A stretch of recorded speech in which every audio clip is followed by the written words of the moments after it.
আসসালামু আলাইকুম দর্শক, আমাদের নতুন ভিডিওতে আপনাদের সকলকে স্বাগতম। এবার হঠাৎ পাল্টি খেলো সেনাপ্রধান হাসিনার সঙ্গে গোপন কল রেকর্ড ফাঁস হলো সেনাপ্রধানের। হঠাৎ পাল্টি মারায় সেনাপ্রধানের উপর ক্ষেপল এবার দেশের সাধারণ জনগণ।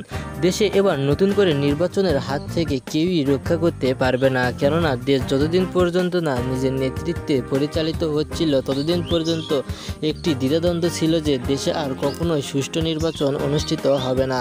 কিন্তু ছাত্রদের দফায় দফায় আন্দোলনের পর এবার সে নির্বাচন আবারও পুরোপুরিভাবে সক্ষম হতে চলেছে এবং দেশে আবারও অনুষ্ঠিত হবে নতুন নির্বাচন। এই নির্বাচনে সকল নেতাকর্মীরাই নিজেদের মতো করে নির্বাচনে অংশগ্রহণ করতে পারবে এবং এই নির্বাচন হবে তত্ত্বাবধায়ক সরকারের অধীনে।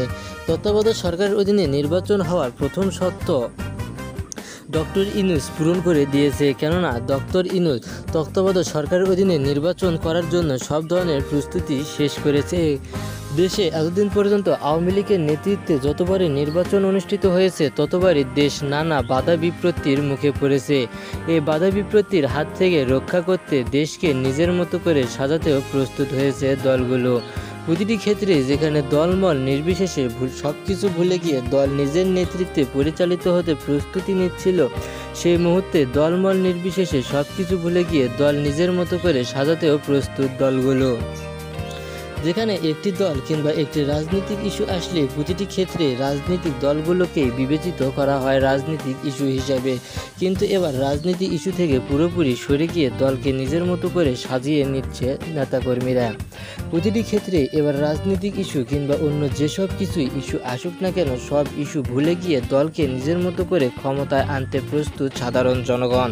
সাধারণ জনগণ ভালো মতোই বুঝতে পেরেছে যে দল যদি ক্ষমতায় না আসতো তাহলে আওয়ামী লীগের নেতৃত্বেই সারা জীবন কাটিয়ে দিতে হতো বাংলাদেশের সাধারণ জনগণকে।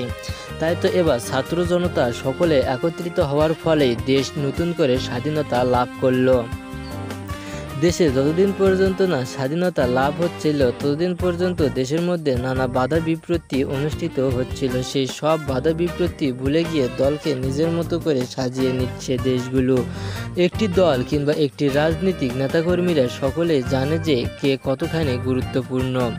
ডক্টর ইউনূসকে রাজনৈতিক সব দায়িত্ব দেওয়ারও প্রধানত কারণ রয়েছে, কেননা ডক্টর ইউনূসের সঙ্গে আমেরিকার প্রেসিডেন্ট কিংবা অন্য যেসব প্রেসিডেন্টগুলো রয়েছে সকল প্রেসিডেন্টের ভালো সম্পর্ক রয়েছে। তাই তো দেশে কেউ আঘাত আনতে পারবে না।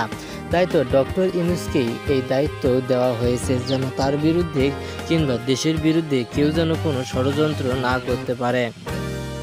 কিন্তু বারে বারে ষড়যন্ত্র করতে চাচ্ছিল, কিন্তু সেই ষড়যন্ত্র শুধু তাদের মধ্যেই থাকলো, কিন্তু সেই ষড়যন্ত্র কখনোই দেশের উপর প্রভাব ফেলেনি, এমনকি কখনো এই দেশের উপর প্রভাব